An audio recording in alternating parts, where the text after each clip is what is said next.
Hello students, नमस्कार।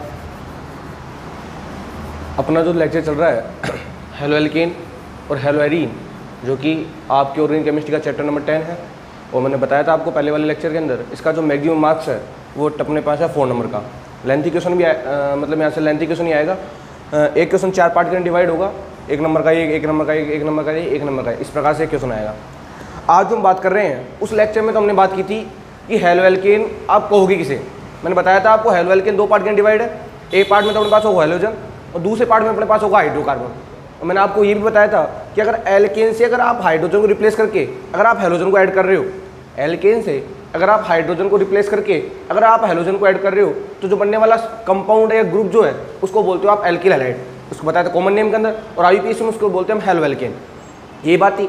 मैंने आपको ये भी कहा था कि हेलो एल्केन जरूरी नहीं है कि आप एक ही हेलोजन को उठाओ, आप एक से ज़्यादा हेलोजन को भी जरूरी नहीं है कि आप एक ही हाइड्रोजन को उठाओ, आप एक से ज़्यादा हाइड्रोजन को बैठा सकते हो। फर्क इतना होगा, अगर आप एक को उठाते हो और एक हेलोजन को ऐड करते हो तो नाम होगा उसका मोनो। अगर आप 2 को उठा के 2 जोड़ते हो, नाम होगा बाई या डाई जिसको बोलते हो। 3 को उठाओ 3 जो ट्राई, 4 को उठाओ जो टेट्रा, और बढ़ाते जाओगे उसको बोलेंगे पॉलीहैलाइड्स। ये बात थी अपने पास। आज जो मैं बात कर रहा हूँ वो बात कर रहा हूँ क्लासिफिकेशन ऑफ एल्किल हैलाइड, यानी आप जो हेलो एल्केन वाले जो कंपाउंड है उनको कितने पार्ट में डिवाइड कर सकते हो कि कौन कौन से कंपाउंड जो होंगे एल्किल हैलाइड कैटेगरी के अंदर आएंगे। और इस कंपाउंड की कैटेगरी के अंदर हमने जो भी पहले बेसिक ऑफ ऑर्गेनिक केमिस्ट्री के अंदर डिस्कस किया था, benzylic carbon, phenylic carbon, allylic carbon, acrylic carbon, वे सब आ जाएंगे भाई। तो आज हम डिस्कस करने जा रहे हैं क्लासिफिकेशन ऑफ एल्काइल हैलाइड। सबसे पहले क्लासिफिकेशन की बात करूं तो जब भी किसी चीज का वर्गीकरण, हिंदी में वर्गीकरण बोलते हैं इसको, जब भी किसी चीज का वर्गीकरण किया जाता है तो सबसे पहले हमारा काम होता है कोई आधार चुनना।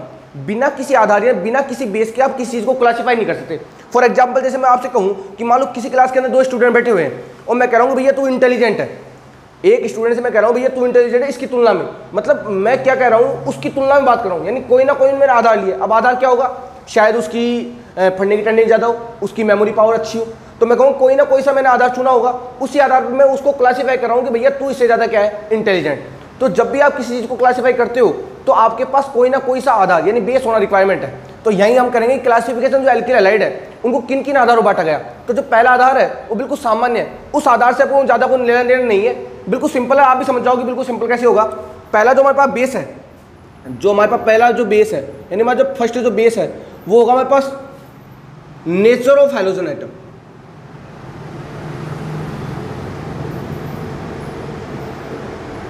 कि आपके पास जो हैलोजन परमाणु है, हैलोजन परमाणु उसकी नेचर क्या है, उसकी नेचर के ऊपर।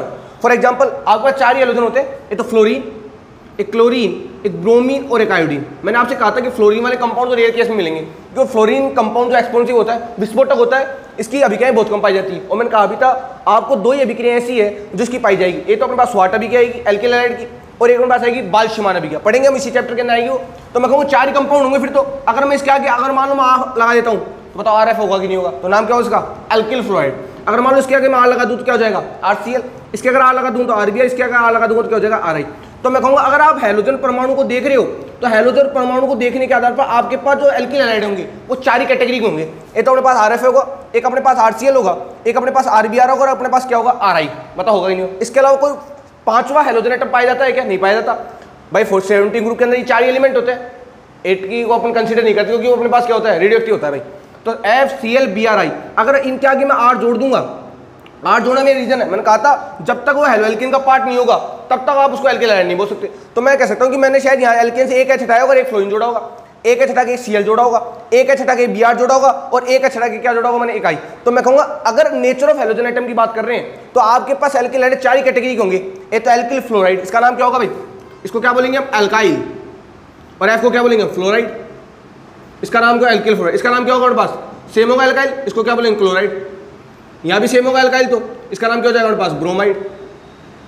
यहाँ भी सेम होगा, इसका नाम क्या हो जाएगा हमारे पास, आयोडाइड।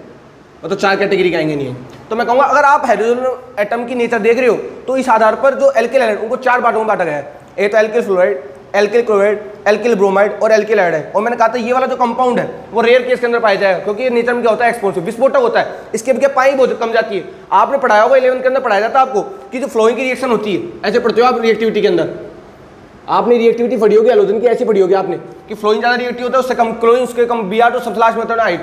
क्योंकि फ्लोरीन होता है वो अपने पास होता है मोर रिएक्टिव। मोर रिएक्टिव होता है और उसकी जो अभिक्रिया होती है इंडार्क होती है। इसकी अभिक्रिया क्या होती है? इंडार्क, यानी अंधेरे के अंदर होगी जो भी इनकी अभिक्रिया होंगी। इनकी अभिक्रिया जो भी होती है वो अपने अंदर क्या होती है? इनकी अभिक्रिया जो भी होती है वो अपनी होती है अंधेरे के अंदर। तो ये फ्लोरीन क्या होता है? More reactive. इसलिए RF जो है अपने पास बहुत कम नेचर में पाया जाता है। RF जो अपने पास है वो बहुत कम नेचर में पाया जाता है। अब जो मैं बात कर रहा हूँ, तो ये तो बात होगी अपने नेचर ऑफ हैलोजन एटम की, कि हैलोजन परमाणु के आधार पर कि आपके एल्किल है कितने प्रकार के हैं। तो 4 प्रकार हो गए हमारे पास, एक तो एल्किल फ्लोराइड, एक एल्किल क्लोराइड, एक एल्किल ब्रोमाइड और एक एल्किल आयोडाइड। ये बात तो आपको समझ में आ गई होगी। ये जो वर्गीकरण है खास इंपॉर्टेंट नहीं है। अब जो वर्गीकरण आएगा वो वेरी वेरी इंपॉर्टेंट है भाई।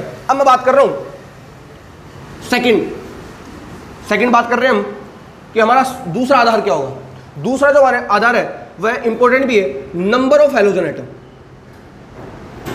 नंबर ऑफ हैलोजन एटम, कि हैलोजन परमाणु की संख्या के आधार पर। यानी आप, अब जो मैंने वो कल वाली बात थी अब आ जाएगी भाई, कि आपने एल्केन से कितने तो एच हटाए और कितने हैलोजन ऐड किए।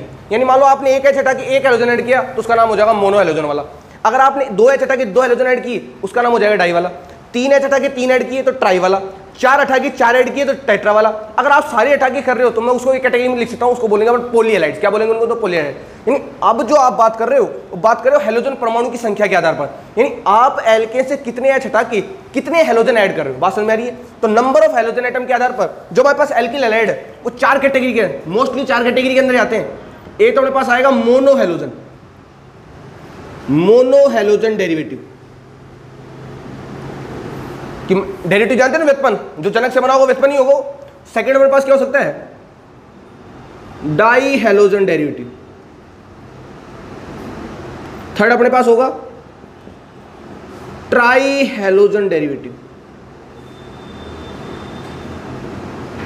और लास्ट चीज को 4 बोल सकते हैं अपन, या तो टेट्रा बोल लो आप, टेट्रा हैलोजन, या आप इसको बोल सकते हो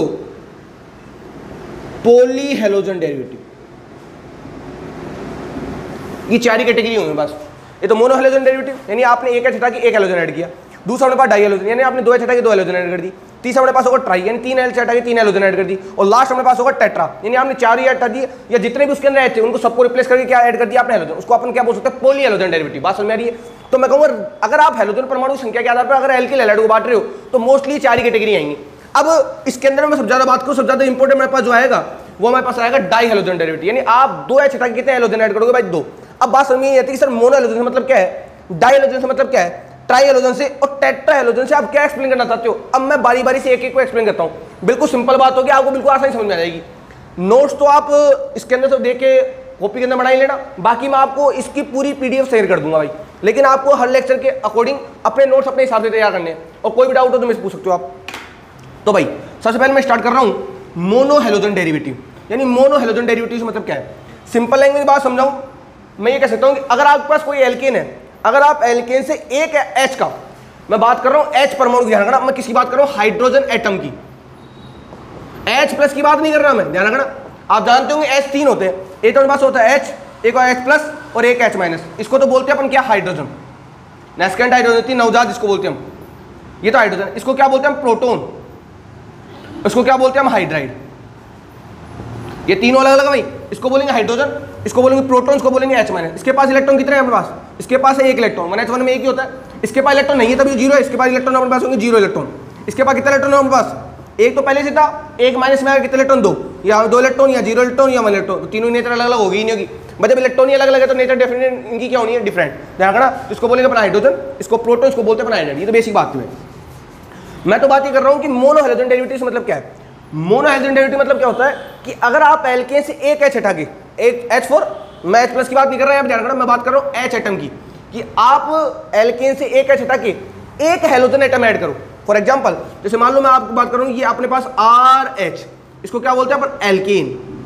अगर मैं एल्केन से यहाँ से एक एच हटा के, यानी मैंने यहाँ से हटा दिया H, मैं देख लो मैंने ऑलरेडी हाइड्रोजन एटम हटाया और यहाँ पे जोड़ दिया मैंने प्लस X बराबर कुछ हो सकता है, फ्लोरीन, क्लोरीन, ब्रोमीन, आयोडीन लिख देता हूँ यहाँ। X बराबर क्या है? FCl, Br और कोई भी हो सकता है। तो बताओ क्या बनेगा? RX बनेगा, नहीं बनेगा? और इस RX को क्या बोला था हमने वहाँ पे?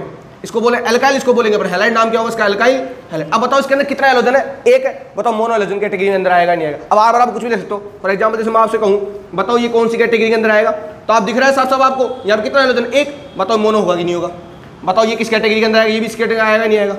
यहाँ भी हैलोजन 1 है, ये भी किस कैटेगरी के अंदर आएगा? यहाँ भी हैलोजन कितना है? 1। बताओ ये भी किस कैटेगरी के अंदर आएगा? यहाँ भी हैलोजन 1 है, बताओ मोनो आएगा नहीं आएगा? और ये भी किस कैटेगरी के अंदर आएगा? यहाँ भी हैलोजन 1 है, बताओ आएगा नहीं आएगा? अगर मैं और बात करूँ, यहाँ भी हैलोजन 1 एटम है, भाई हैलोजन 1 ही तो है, शायद 1 H हटा के 1 H जुड़ा होगा, बताओ मोनो आएगा नहीं आएगा? बिल्कुल बेसिक बात है कि मैं कह सकता हूँ, अगर कोई परिभाषा आपसे पूछे कि बताओ मोनो हैलोजन डेरिवेटिव आप क्या समझते हो, तो आप कहोगे कि अगर सर एल्केन यानी हाइड्रोकार्बन से, एल्केन हाइड्रोकार्बन में कुछ भी हो सकती है, अगर हाइड्रोकार्बन से अगर आप 1 H एटम को हटाकर अगर 1 हैलोजन एटम ऐड कर रहे हो, तो जो बनने वाला कंपाउंड है वो किस कैटेगरी के अंदर आएगा? भाई मोनो हैलोजन के अंदर। वापस सुन लेना बात ध्यान से, अगर एल्केन से या हाइड्रोकार्बन से अगर 1 H हटा के अगर आप 1 हैलोजन ऐड कर रहे हो, तो जो बनने वाला कंपाउंड किस कैटेगरी के अंदर आएगा? भाई मोनो हैलोजन डेरिवेटिव की कैटेगरी के अंदर आएगा। बात समझ में आ गई यहाँ तक? ये तो बिल्कुल बेसिक था। अब मैं बात करूँ इंपॉर्टेंट बात जो अपने पास है, वो अपने पास है डाई हैलोजन डेरिवेटिव।